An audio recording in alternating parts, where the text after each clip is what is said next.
Aê! Como é que tá? E aí, tudo bem? Tranquilo. Tranquilidade? Olha aí, pessoal. Hoje nós temos um convidado Acabei de bem botar ilustre. uma blusinha assim, estilo. Como é que é isso aí? Isso é moda o O quê? quê? Ah, minha blusinha? Já tá querendo, já vai começar a me zoar, né? Vou É, botar o fone aqui, calma aí. bota o fone que tá fazendo uma barulhada danada. Eu tô botando o fone aqui. Claro. Pronto. Então, gente, isso aí, ó. O pessoal tá entrando aí.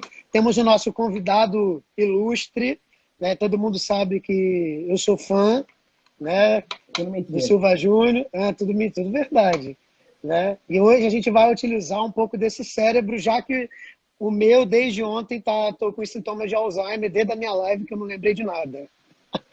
Ah, eu não perguntava lá para poder perguntar isso. É, Eu faltei essa aula.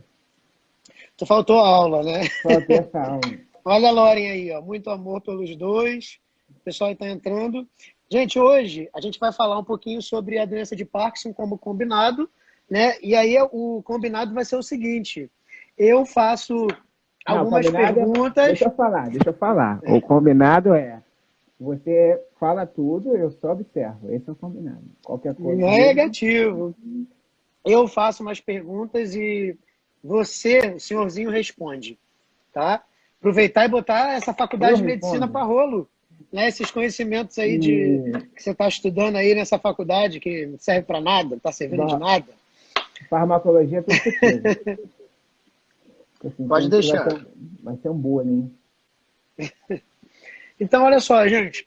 É, como a gente como a gente tinha combinado, a gente vai falar um pouquinho sobre Parkinson, uma conversa, né? Sem slide, sem apresentação de slide, né? A gente vai ter mais uma conversa aqui, né? Fazendo uma coisa nova, né?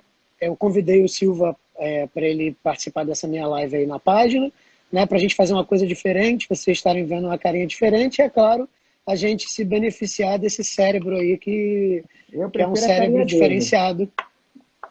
Hã? Eu prefiro sua carinha, né? Vamos combinar. Sua Eu carinha tava é mais preferindo a minha bonitinha. carinha. É, sua carinha é mais bonitinha. Então vamos lá. Ô Silva, a gente sabe que, né, pelo que os estudos mostram, né, a doença de Parkinson, né, tem uma incidência muito grande. Né, acho que, pelo que eu estava lendo, só perde para a doença de Alzheimer. Né, então tem uma incidência muito grande. Né, eu acho que milhões de pessoas sofrem de doença de Parkinson em todo o mundo. Né, e nas questões de prova hoje, né, das provas que a gente dá aula, as provas que os nossos alunos vão fazer, eles adoram, né, vir sobre pergunta de Parkinson. E aí, o que é o nosso objetivo hoje da nossa conversa? O que eu pensei? Da gente falar, né, sobre a doença de Parkinson e salientar, né, e dar destaque para as questões que a gente pode estar se deparando. Né? Então, tudo bem, a gente pode até falar de alguma coisa um pouco além, né, de algum dado interessante, importante, mas para a gente sempre focar no que a gente pode encontrar na prova. Sim. Então, na doença de Parkinson, a gente sabe, principalmente para o público, né, nosso, as provas, tanto de ESA Saúde, tanto de EGS, de concurso público de uma maneira geral, mas principalmente do EGS, eles gostam muito da questão da doença de Parkinson, né? Vindo como, quando a gente fala de neuro, né? Quando a gente fala de neuro, quando a gente fala de questão de neuro, com certeza Parkinson está envolvido, Parkinson será, né, ou sempre vai ser, né, de uma maneira geral, uma doença de escolha para a banca, né, tá colocando ali. E aí, olha só, o que eu queria começar? Eu queria começar a gente falando um pouquinho sobre a fisiopatologia, né? Por que ela acontece, né? Qual seria ali o que acontece na real, né? Para com que aquele paciente desenvolva esses sinais e sintomas. O que acontece ali no cérebro? Então, teria como você explicar aí para a gente, né, como é que seria essa explicação, né, do porquê que aconteceu aqueles sinais e sintomas, né? Antes da gente falar dos sinais, né, do porquê que aconteceu aquilo. Então, para a gente poder entender o Parkinson, é importante a gente fazer um pouquinho de revisão sobre a distribuição da dopamina no cérebro. tá? Uhum. Então, dopamina é um neurotransmissor que nós temos, né, uma monoamina que existe no cérebro, que ela é produzida num localzinho específico, tá? Então, nós temos um local de produção que é a substância negra, tá? Então, esse é um conceito-chave, você saber que existe uma substância negra, que é uma substância que fica no mesencéfalo, e esse local é o local... Tá baixo o áudio aí que tá saindo? Melhorou agora. Melhorou? Tá, então esse local, que é o mesencéfalo ele é responsável pela essa produção de dopamina, e desse mesencéfalo ele joga dopamina para o cérebro inteiro, tá? Joga essa dopamina para o cérebro inteiro e faz com que essa dopamina tenha diferentes funções, tá?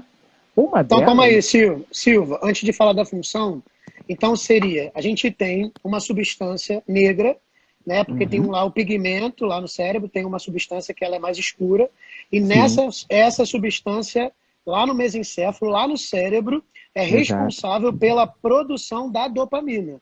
Né? exato. Dopamina, neurotransmissor.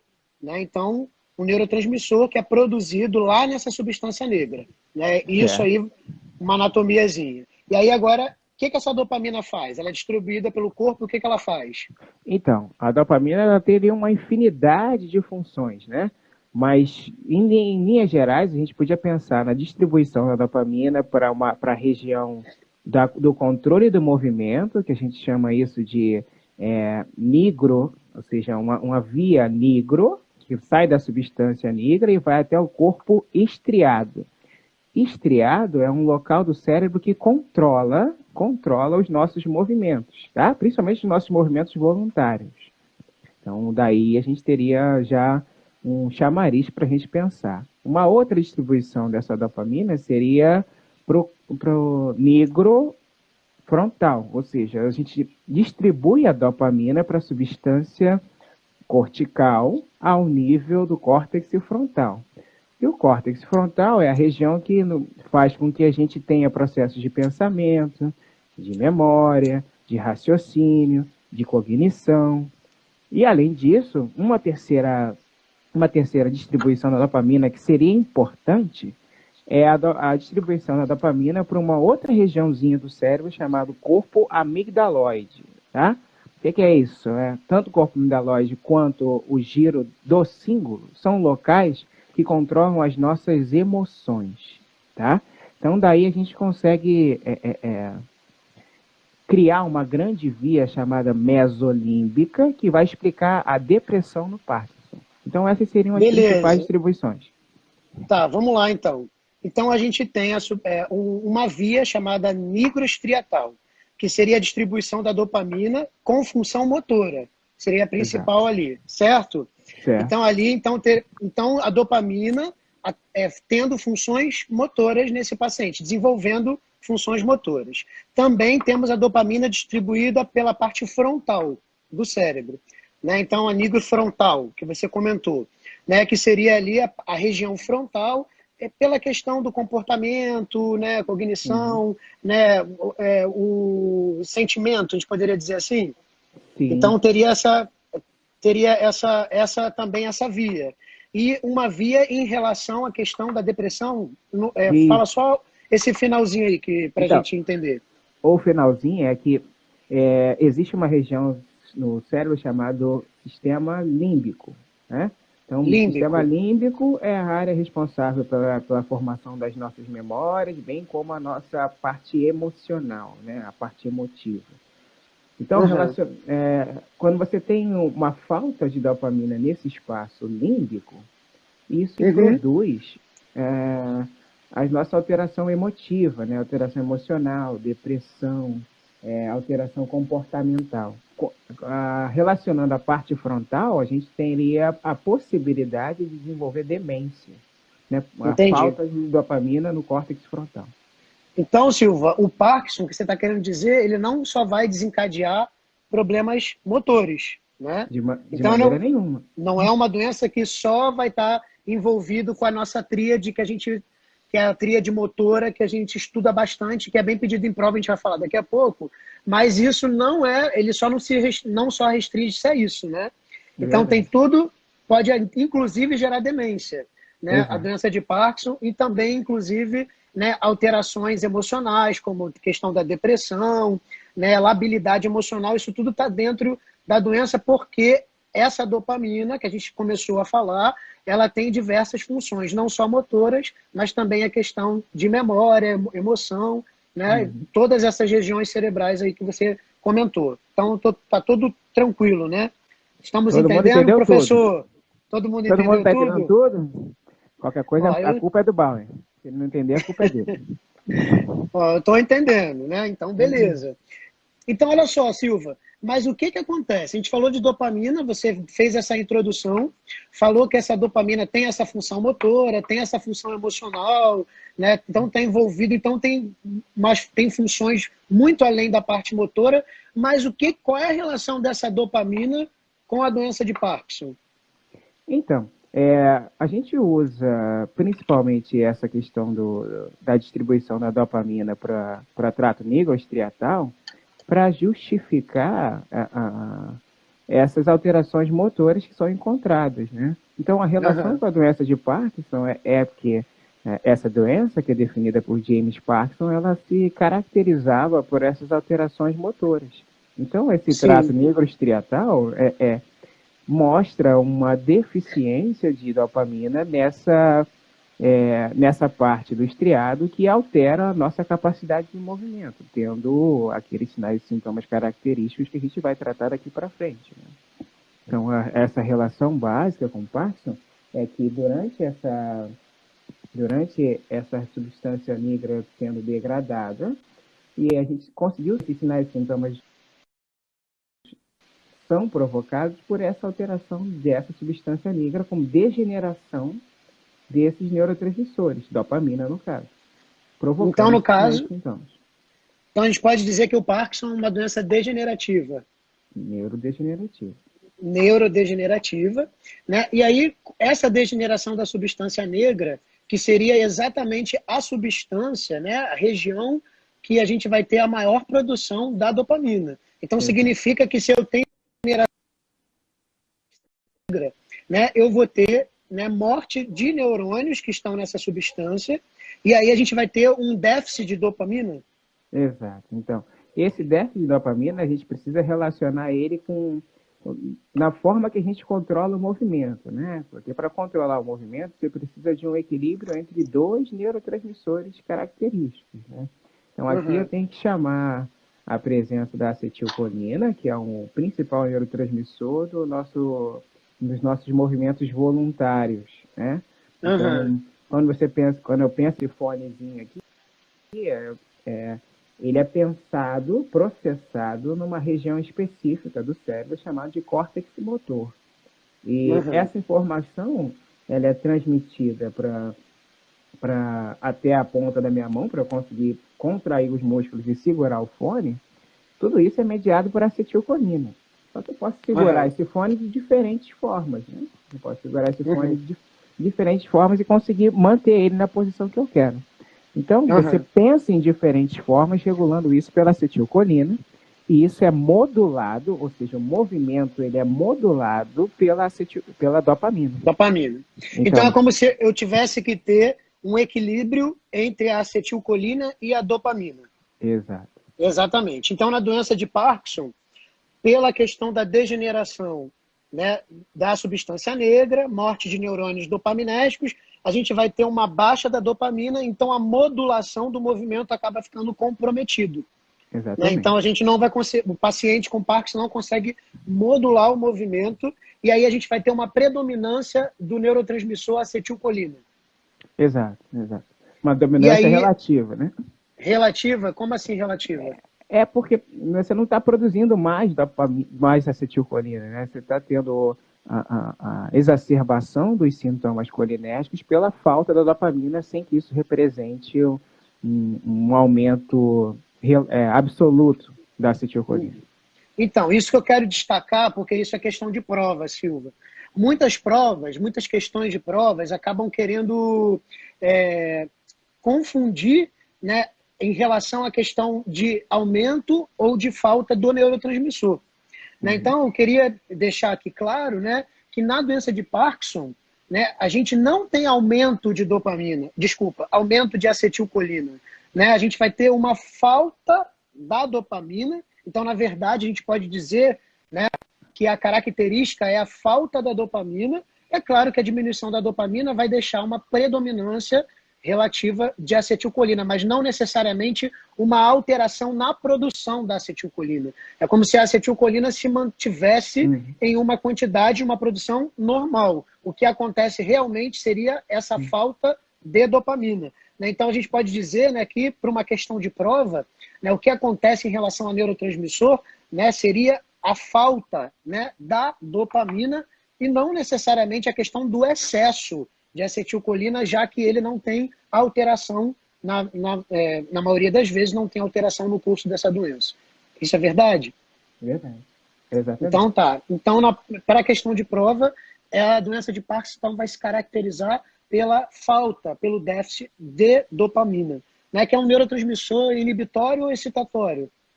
Então, a dopamina ela pode exercer efeitos, a depender da via que ela está sendo transmitida, ela pode exercer tanto efeitos excitatórios quanto inibitórios. Nesse Na caso, via motora? Na via Na motora? motora? Então, na via motora, ela estimula o corpo estriado a produzir o GABA. Então, ela tem ação excitatória, que é para liberar o GABA, e o GABA exerce um efeito inibitório. Mas o GABA seria um neurotransmissor inibitório, né? Exato, exato. Então, Entendi. mas a função inicial da dopamina é excitar a liberação de neurotransmissores inibitórios. Então ela promove a liberação... Um local e o outro local inibe. GABA. Entendi. Então, que é o ácido amino gama-butílico. Isso, o gama-butílico, então, seria inibitório, né? E a falta de dopamina... Exato. Nessa segunda resposta, a falta de dopamina geraria, né, uma diminuição de GABA, que é inibitório. Então, no Parkinson, a gente vai ter uma predominância de acetilcolina, que é excitatório. Uma predominância relativa, né, ou seja, sem uma alteração em número, em produção, né, mas pela falta de dopa, que consequentemente, geraria uma falta, uma deficiência de GABA, que é um outro neuro com neurotransmissão inibitória. É isso? Então beleza. Então, só para a gente finalizar aqui, ô Silva, essa questão da fisiopatologia, só para a gente deixar ali para quem está ouvindo a gente claro. Então, na doença de Parkinson, a gente vai ter uma degeneração. A gente vai ter a predominância de neurônios que são neurônios dopaminérgicos, né? Então, se eu tenho degeneração da substância negra, eu vou ter morte desses neurônios e eu vou ter deficiência de dopamina. Essa deficiência de dopamina desencadearia uma série de fatores, né? Tanto sintomas emocionais, dependendo da sua via, quanto sintomas motores, né? Que a gente vai falar daqui a pouco. Né? E aí, só para a gente dar continuidade, você me poderia dizer para a gente o que está envolvido, o que causa essa degeneração, o que os estudos mostram, né? O que causa essa degeneração dessa substância negra? Né? O que mais está envolvido? Então, tem se postulado que isso pode ser provocado essa neurodegeneração pode ser provocado por um dobramento anormal de uma proteína. Tá? Então, assim como no Alzheimer, você já gravou uma live falando sobre emaranhados neurofibrilares, né? Falou sobre a proteína tal, que faz parte do citoesqueleto. No Parkinson, a gente tem a presença de uma outra proteína chamada de alfa-sinucleína. Tá? Essa proteína alfa-sinucleína, sendo formada de maneira anormal, ela pode gerar um mecanismo que gere a morte dessa substância negra. Tá? Mas aí, isso aí seria por causa genética? Tem circunstâncias que a gente pode ter um componente genético, sim, assim como a gente pode ter circunstâncias adquiridas para poder causar essa lesão dessa proteína. Essas substâncias adquiridas seria a exposição por toxinas, por substâncias neurotóxicas, Exato, exato. pesticida, manganês. Uhum. Então, na verdade, não se tem uma causa específica, é isso? Ainda não, a gente não conseguiu achar um fator causal significativo, né? Não sei se então, Então, você está falando que está então baixo aí, né? Tá, melhorou aí o tá, áudio? melhorou, agora melhorou. O teu Melhorou? áudio, Uhum. tu tem que ficar com ele próximo aí. Aham. Então, a gente pode dizer, para a questão de prova, que a doença de Parkinson pode ter causa idiopática? Pode ser de causa idiopática, sem uma causa comprovada? Pode, pode. Então, para a Poderia questão de sim. prova, a gente pode dizer, né, não estaria errado, nenhum verdadeiro ou falso, dizer que a doença de Parkinson é de causa idiopática, certo? Certo, certo. Claro, estudos mostram a característica, né, para alguns pacientes genético. Algumas têm essa. A gente tem esse componente genético, entretanto, Uhum. a gente não consegue dizer que toda pessoa que tem esse fator genético, ele vai expressar a doença de Parkinson. Por isso, a gente não consegue dizer que o Parkinson é exclusivamente genético. Genético. E também a questão ambiental, né? Algumas questões ambientais também estudos mostram que estão ligadas ao Parkinson, que seria Sim. essa exposição a substâncias neurotóxicas, né? Uhum.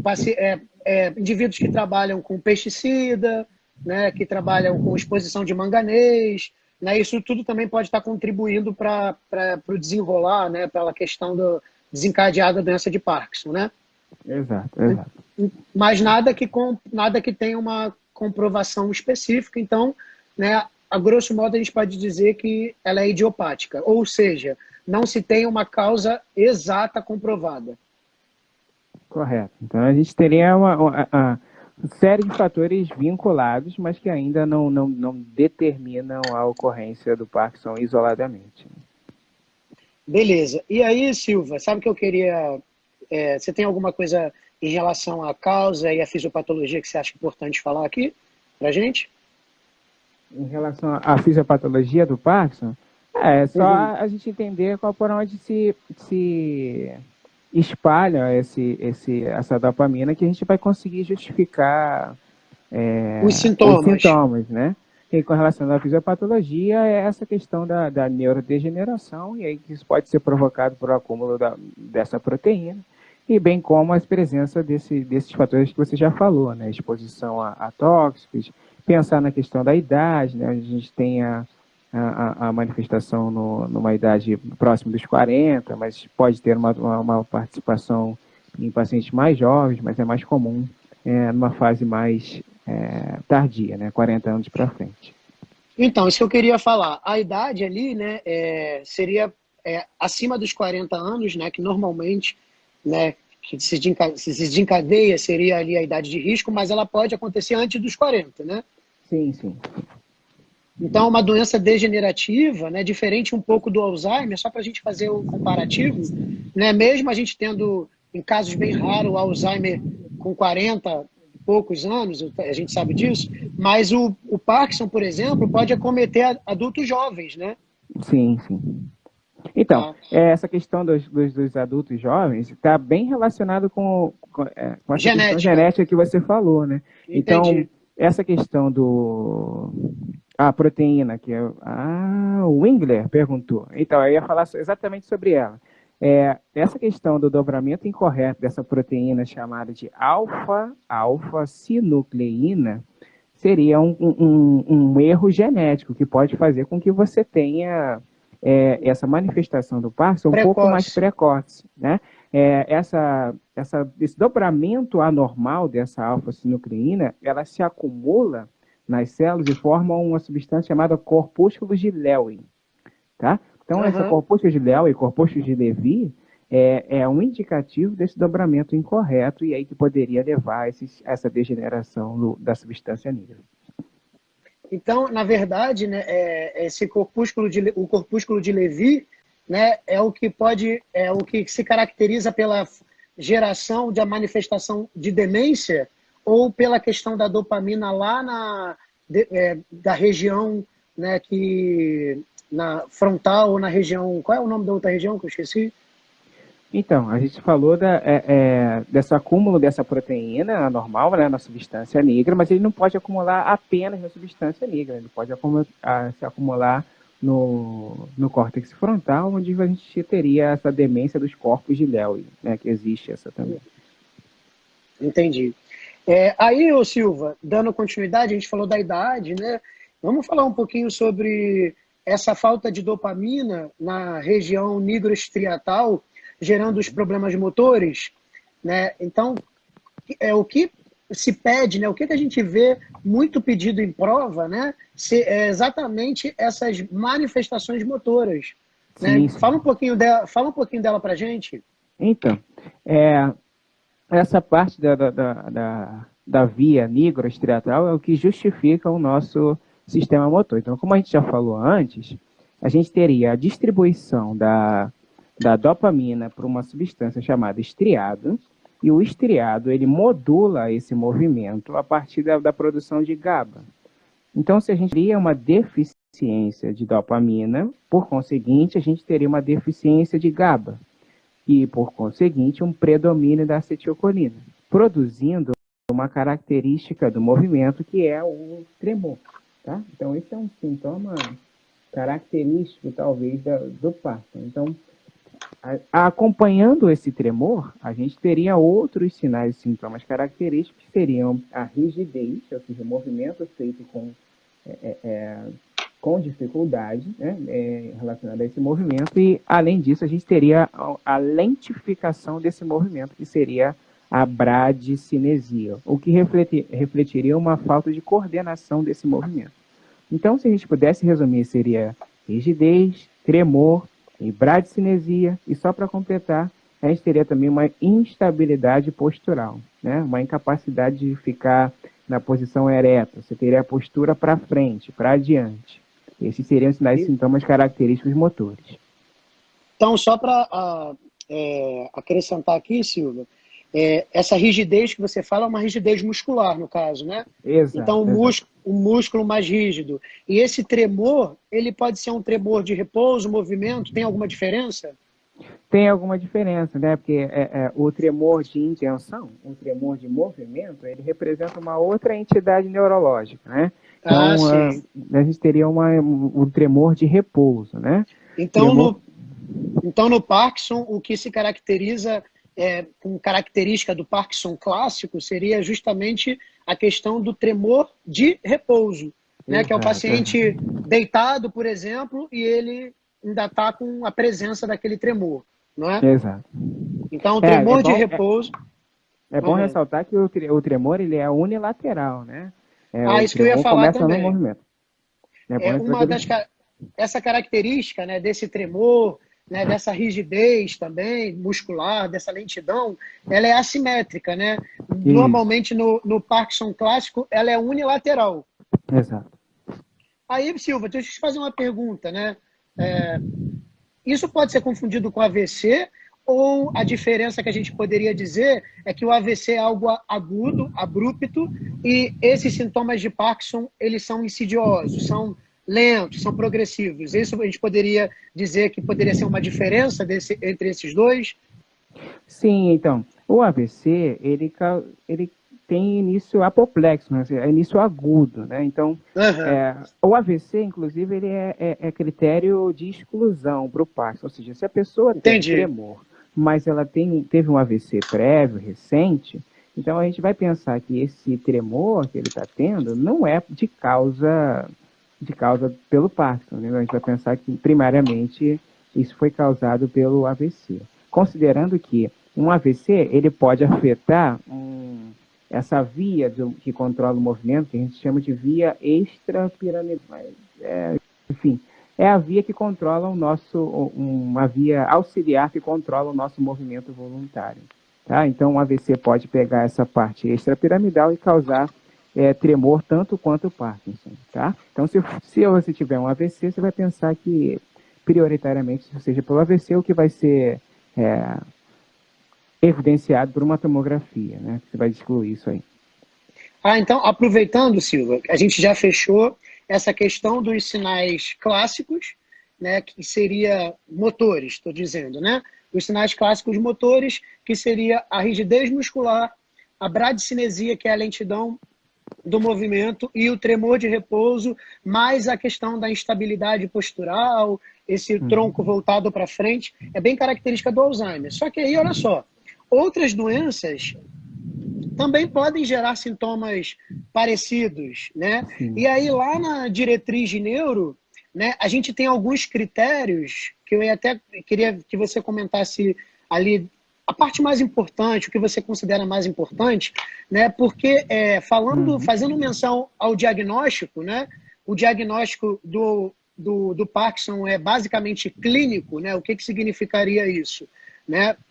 A questão de sintoma apresentado pelo paciente, né? Tem algumas imagens que podem ajudar, né? Mas seria basicamente clínico. Lá para a diretriz tem alguns critérios que a gente chama de critérios de inclusão, né? Ou seja, sintomas que vão fazer a gente pensar em Parkinson, e critérios de exclusão, que seria o que você falou, né? Se ele tem lentidão, se ele tem rigidez unilateral, mas ele tem história de AVC, provavelmente esse sintoma é vinculado ao AVC e não à doença de Parkinson. Você poderia falar um pouquinho para a gente, de maneira rápida, por causa do nosso tempo, sobre esses critérios que são critérios de inclusão e critérios que a gente pensa aí, opa, não é Parkinson, é outra coisa? Então, pela possibilidade de a gente usar o Parkinson como um critério de uma doença que se desenvolve com o tempo, é progressiva, ela não é aguda. Então, toda e qualquer doença que seja, ou melhor, quando esses sintomas acontecem de forma abrupta, aguda, a gente sempre vai pensar que pode ser por uma outra causa, né? Então, quais são os principais critérios negativos, né?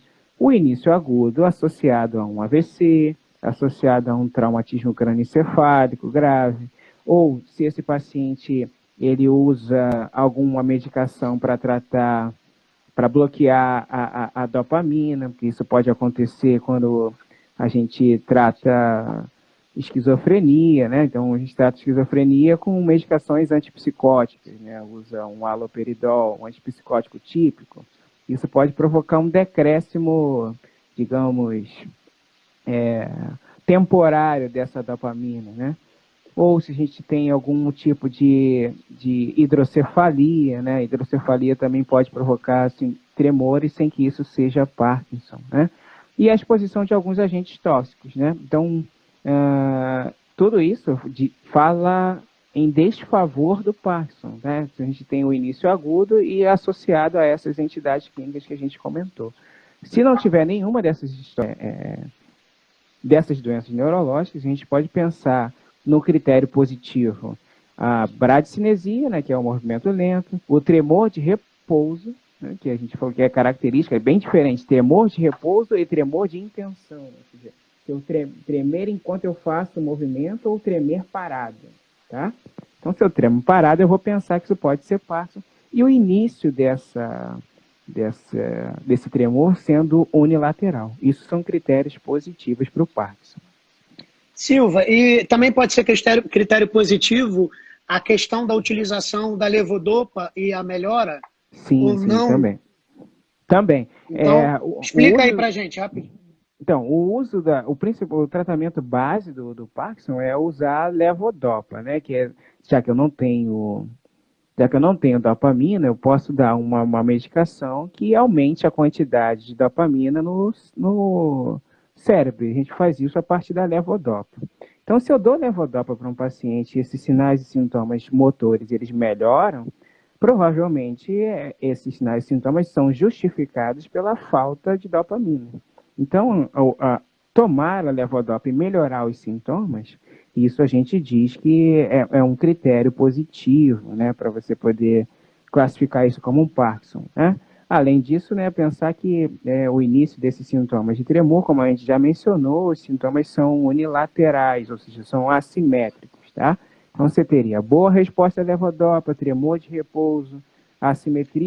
Toda a associação, né? Exatamente. Beleza. Então, Silva, só para a gente fechar essa questão aqui do que eu estou botando aqui, que você está falando, né? Então, a gente tem uma doença que o diagnóstico é clínico, basicamente, e que a gente vai ter que fazer uma avaliação, né, de critérios que inclui, que faz a gente pensar em Parkinson, e critérios, né, que vai excluir. Né? Então, só para a gente fechar, o que pode excluir o Parkinson seria doença aguda, um aparecimento abrupto, né, TCE, AVC, traumatismo crânioencefálico, uso de alguma medicação que justifique aqueles sinais e sintomas, né? Isso tudo é um critério que a gente não vai pensar em Parkinson. Falando do Parkinson, seria a clássica manifestação do tremor em repouso, da bradicinesia, e, se for o caso, a melhora do paciente com o uso da medicação, da levodopa, com a reposição de dopamina, a melhora dele, isso tudo seria ali pontos positivos que vai fazer ajudar para fechar o diagnóstico. Seria isso? Exato, exato. Lembrando que os sinais e sintomas são progressivos, né? Então, a gente tem que pensar nisso aí, nessa história aí por 2, 3, 5 anos ou mais, né? Entendi. Aí a gente sabe que, por exemplo, o tratamento é um tratamento bem complexo, né? Teria que ter várias questões, fisioterapia, né? Enfim, né? Tem vários estudos falando sobre o tratamento, mas em relação ao tratamento farmacológico, né? Você poderia falar um pouquinho da questão da ideia, ou de repor dopamina, ou de diminuir a acetilcolina? Né? Como é que seria essas duas vias de pensamento? E falar assim dessas duas vias de pensamento para melhorar os sintomas? Então, a gente teria como tratamento, a primeira coisa é lembrar que o Parkinson é uma doença neurodegenerativa. Então, usar o tratamento baseado nos neurotransmissores, eles só servem para melhorar os sintomas, mas eles não previnem a progressão da doença, né? Então, é bom mencionar que, embora a gente esteja utilizando o tratamento, ele não é assim curativo, né? Ele vai permitir uma melhora dos sintomas, e essa melhora dos sintomas é às custas desses neurotransmissores. Então, a gente falou que a gente tem uma deficiência de dopamina. Ora, se a gente tem uma deficiência de dopamina, a gente tem que estimular o aumento dessa dopamina no local que ele é necessário, que seria no cérebro, né? Outra maneira, a gente tinha dito que a acetilcolina ela acaba exercendo um aumento, né, da sua atividade, ou seja, um predomínio da atividade pela falta da dopamina. Então, a gente pode ou estimular a dopamina ou pode bloquear a acetilcolina, tá? Então, seriam dois grandes passos para a gente tratar o Parkinson. Então, só para a gente deixar aqui, Silvia, então, as duas grandes opções tem, já que na doença de Parkinson a dopamina está baixa e a acetilcolina está predominando, está em nível normal, mas pela baixa da dopamina, ela está predominando. Ou a gente consegue inibir a acetilcolina, ou a gente consegue repor a dopamina. Essas seriam as duas vertentes, não é isso? Exato, exato. Tem uma terceira vertente que é menos usada, que seria bloquear o glutamato, né? Outro neurotransmissor excitatório, né? Então você pode bloquear ou a acetilcolina ou bloquear o glutamato também. Mas em relação à questão dos inibidores da CONT, da MAO, né, o que eles fariam propriamente dito?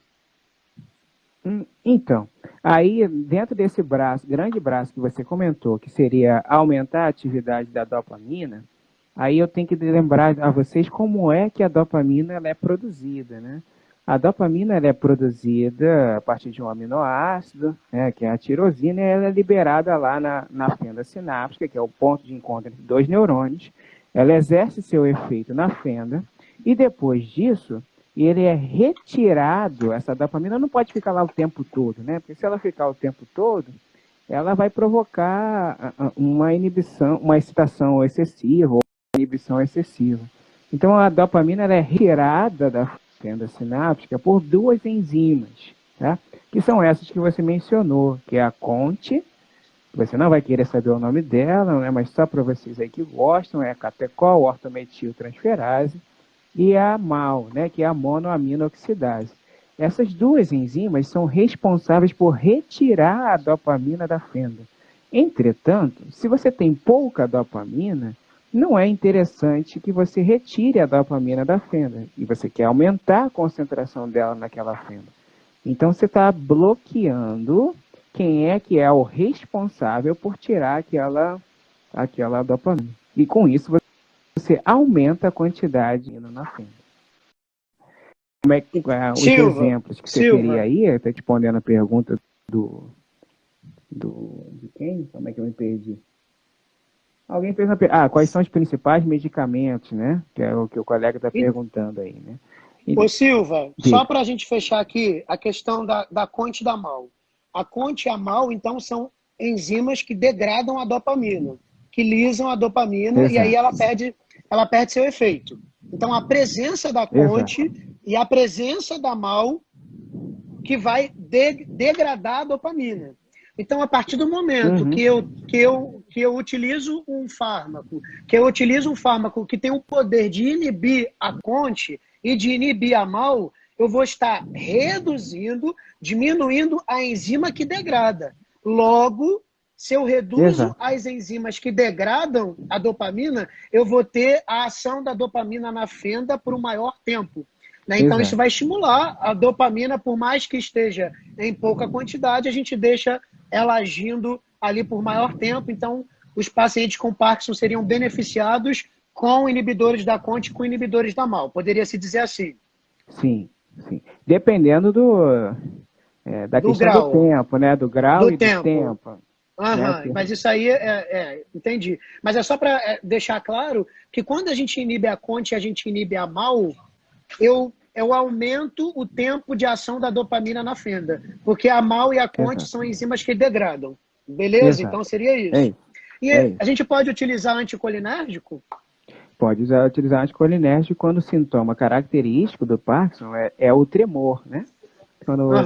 Quando você tem a presença do tremor, lembrando, né, que o tremor é provocado por essa superatividade da acetilcolina. Então, quando os sintomas são provocados estritamente o tremor, a gente utiliza anticolinérgico.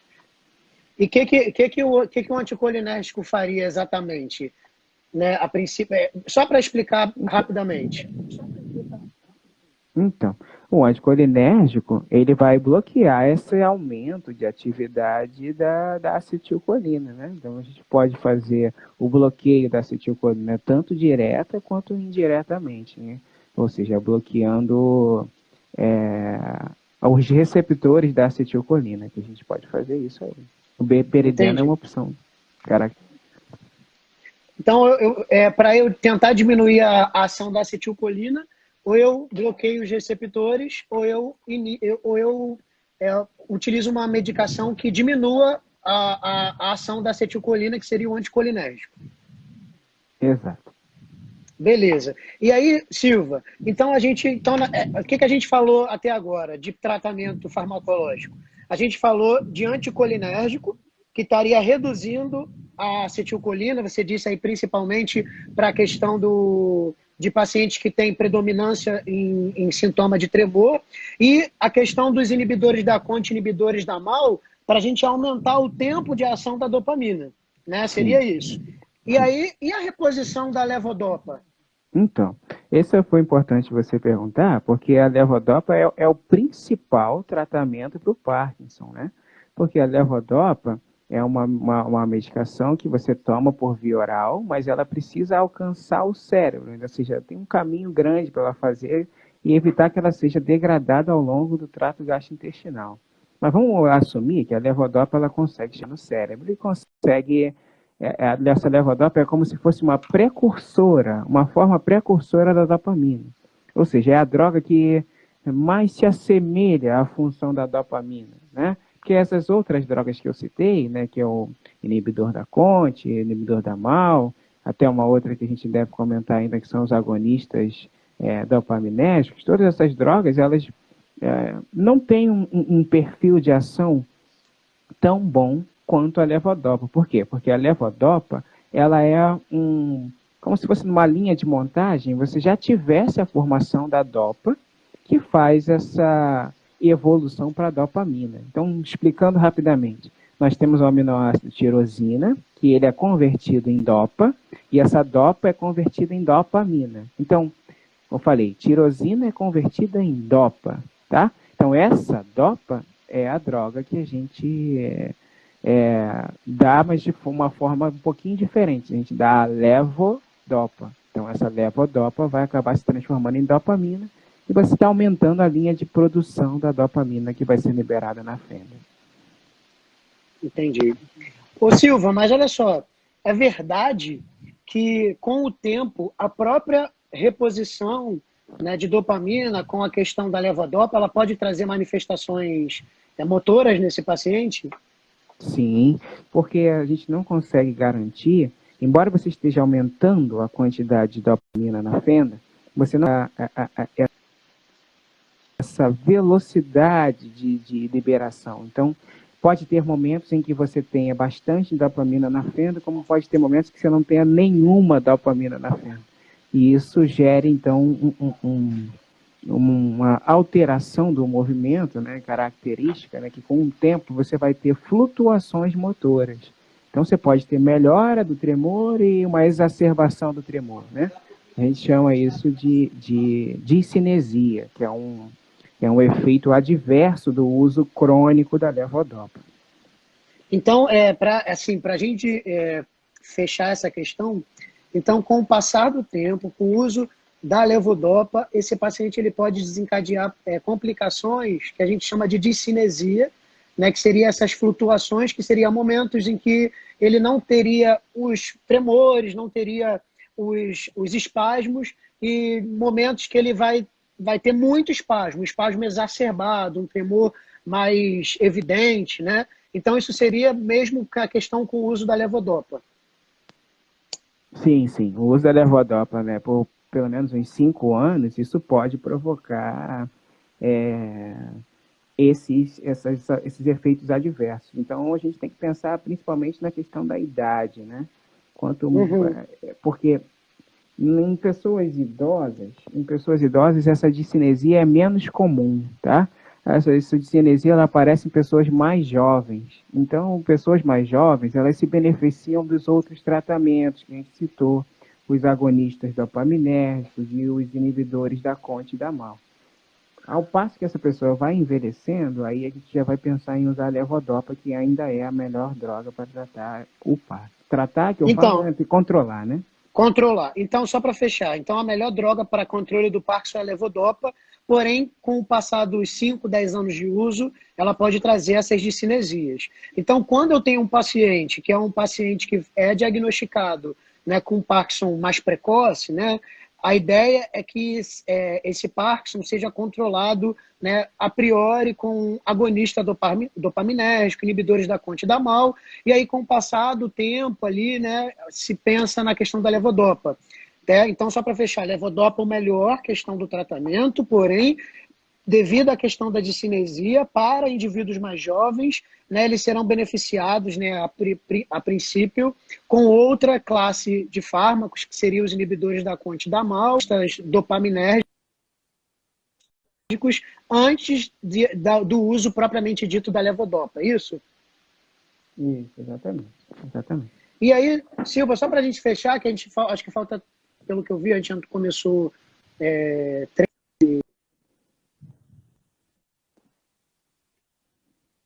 para a gente sobre, aproveitando esse assunto das flutuações de cinesia, fala um pouquinho sobre o fenômeno Ehrengoff, on-off, né? O que seria isso, né? E como é que normalmente se pede em questão de prova esses fenômenos? Então, quando você toma a levodopa por um tempo, a gente falou que a gente poderia ter essas discinesias, que são essas flutuações motoras, né? Então, dentro dessa questão das flutuações motoras, existem duas reações características que são o fenômeno off, ou seja, o fenômeno desligado, e o wearing, que a gente chama isso de wearing off, ou seja, você usa e perde o efeito dessa medicação muito rápido, parece que você não tomou, e tem um outro que é um fenômeno on-off, ou liga e desliga, né? O que é esse liga e desliga? Oscilação do tremor alternado com falta de movimento. Então, você começa a ter um tremor exagerado, uma flutuação motora significativa, e depois você teria a paralisia completa do movimento até retornar ao normal. Então, a gente chamaria isso de fenômeno on-off, ou seja, hora você tem dopamina na fenda, hora você não tem. Hora tem dopamina, hora não tem. Então, você fica na resposta liga-desliga, ou seja, hora você tem tremor, não tem tremor. E uma outra reação, que é o wearing off, você toma a medicação, mas você não tem o efeito daquele fármaco, ou seja, você não tem o controle do movimento, você fica no desligado, você não é capaz de se movimentar. Então, você toma o remédio, mas você não tem o efeito dele. Então, a gente chama isso de wearing. Entendi. Então, isso são tudo fenômenos que podem estar presentes no paciente que faz a utilização da levodopa. Exatamente, exatamente. Então, só para deixar claro, o fenômeno on-off e o wearing-off não é um fenômeno propriamente do Parkinson, e sim um fenômeno da reposição de dopamina, da utilização da levodopa. A gente pode pensar assim? Pode pensar que essas reações estão associadas ao uso da levodopa, sim. Ao uso da levodopa, tá? E aí, ô Silva, o pessoal perguntou aí, doença de Parkinson não tem cura, né?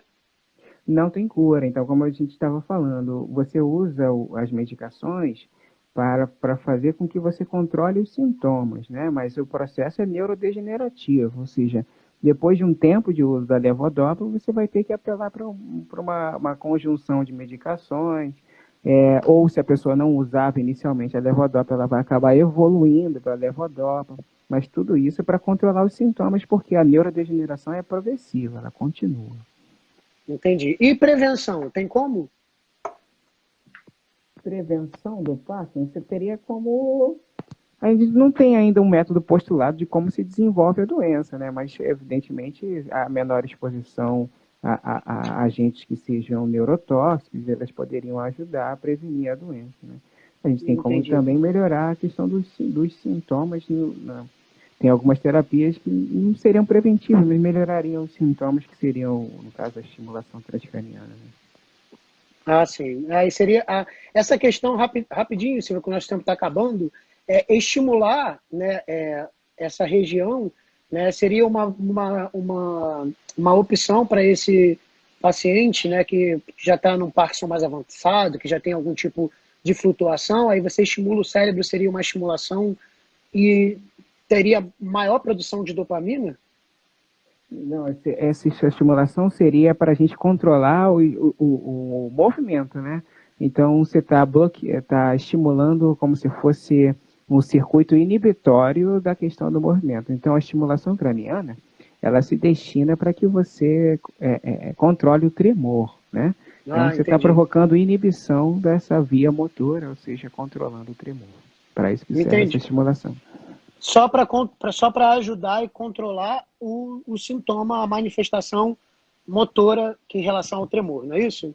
Exato. E quando você tem um Parkinson com presença de sintomas psicóticos, a gente pode utilizar um antipsicótico também, que é a clozapina.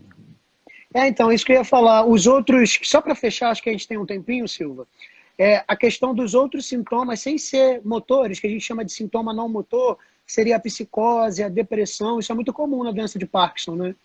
Sim, o Parkinson também pode causar demência, assim como o Alzheimer, pode causar alteração de escrita, né? Pode causar alterações de nervo olfatório, provocando anosmia, né? A pessoa não sente o cheiro, né? Pode provocar constipação, porque tem dopamina no plexo mioentérico, que é o que faz a gente ter a nossa peristalse normal. Então, a gente tem uma gama de outros sítios que são afetados também pela ausência da dopamina. Valeu, Silva. Olha só, aqui a gente já está acabando o nosso tempo mesmo da nossa live, e eu só queria te agradecer por aceitar o meu convite de estar aqui na minha página aqui de Clínica Médica, né, a gente aproveitando aí os seus conhecimentos, né, que são conhecimentos assim que a gente só fica ali fã seu, né? Porque nada vem Tudo de graça. mentira. Nada vem de graça. A gente sabe que o conhecimento é sofrido, né? Isso tudo que você sabe, você não nasceu sabendo. Então você correu atrás para isso, né? E aí, gente, só para fechar, né? Para quem não sabe, o Silva, né? Também ele fez a prova do IAGS, ele passou na prova do IAGS, ficou alguns anos como sargento da aeronáutica e aí ele buscou outros voos, né? Então é um exemplo aí para gente, né? Um exemplo de dedicação, de correr atrás, né? E aí fica aí, por isso que eu convidei ele aqui, até porque ele sabe muito mesmo, né? E queria te agradecer, tá, Silva, pela sua disponibilidade e por estar compartilhando do seu conhecimento aí com a gente, comigo e com quem está assistindo a gente, tá? Pô, imagina, eu que agradeço aí o convite, pela oportunidade de estar com vocês. Eu queria dizer que esse negócio que ele tá enchendo minha bola é tudo mentira, né? Eu sou tão esforçado quanto ele, né? Ele é uma pessoa também maravilhosamente inteligente. Vocês que acompanham aqui essa página, esse perfil, vocês sabem que se estão seguindo é porque ele pode dar muito mais, né? E essa mente brilhante aí, com certeza, é também igualmente cativante, e isso faz a gente acompanhar. E eu continuarei aqui acompanhando e perturbando as lives. Então, vocês já sabem que a hora que ele começar, eu vou mandar uma perguntinha, né? Perguntinha para a gente tumultuar o ambiente, entendeu? Gosta do tumulto, né? Gosto de fazer uma bagunça. E quanto a vocês aí que nos acompanham, por favor, continuem estudando, continuem motivados, que a gente vai sair dessa. E vai sair dessa bem melhor do que a gente entrou. Um grande beijo a todos. E só para falar que o Silva também está fazendo live, falta agora 1 minuto e 50. O Silva também está fazendo live lá na página. Qual é a página? SJR e AGS. Né? O quê? SJR e AGS, tudo junto. Silva Júnior. EJS-EAGS. SJR e AGS. Beleza, então tem live dele lá também, tá, gente? Para quem estiver estudando, vai lá e só assistir. Não se esqueçam que tem o meu projeto de farmacologia dia 3, hein? Quem lá, quiser. Hein? Vou assistir também. Valeu. Valeu, Silva. Abraço, beijo, te amo. Obrigado. Tá? Tchau, tchau. Beijo. Tchau, gente. Até mais.